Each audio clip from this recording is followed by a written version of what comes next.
Assalamualaikum warahmatullahi wabarakatuh. Perkenalkan, nama saya Yevi Prisilawati, Stambuk G701-19086 dari kelas C. Di sini saya akan menjelaskan tentang farmakodinamik dan farmakokinetik dari obat kaptopril. Yang pertama itu saya akan menjelaskan tentang pengertian dari obat kaptopril. Jadi obat kaptopril ini obat yang digunakan untuk mengobati penyakit hipertensi dan gagal jantung.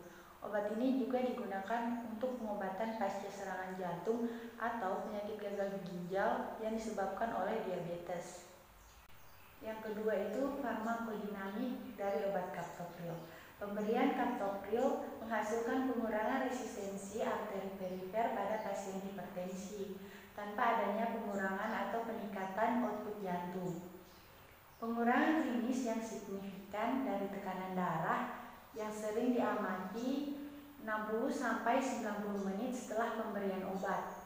Adapun rute pemberian obat kaptopril yaitu secara oral dan bioavailabilitasnya sebesar 70-75%. Kaptopril merupakan obat golongan ACE inhibitor yang bekerja dengan cara menghambat perubahan angiotensin 1 menjadi angiotensin 2. Angiotensin ini berperan dalam penyempitan pembuluh darah.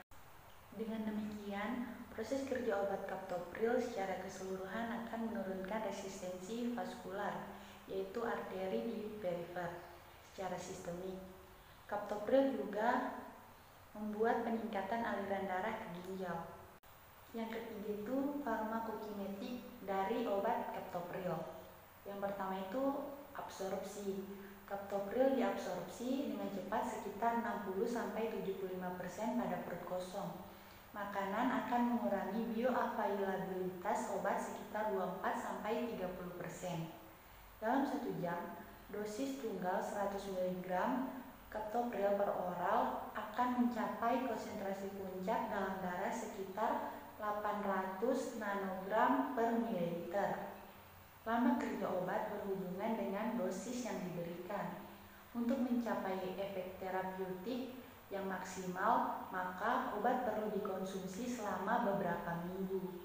Yang kedua itu distribusi. Kaptopril didistribusi ke dalam air susu ibu dengan konsentrasi sekitar 1% dari konsentrasi obat dalam darah.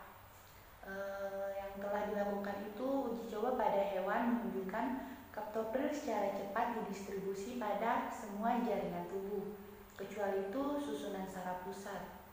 Kaptopril terikat pada plasma protein, terutama albumin sekitar 25-35%. Yang ketiga itu metabolisme. Metabolisme obat kaptopril terjadi di hepar. Metabolit obat kaptopril itu berupa disulfida. Metabolit tersebut menjalani proses interkonversi yang reversibel.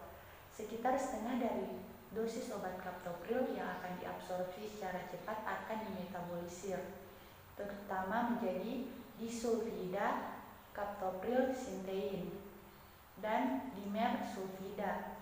Waktu paru biologis sekitar kurang dari 2 jam pada pasien dengan fungsi ginjal yang normal. Waktu paru kaptopril dengan metabolisme berhubungan dengan kreatinin clearance, waktunya paru meningkat sekitar 20-40 jam pada pasien kreatinin clearance kurang dari 20 ml per menit.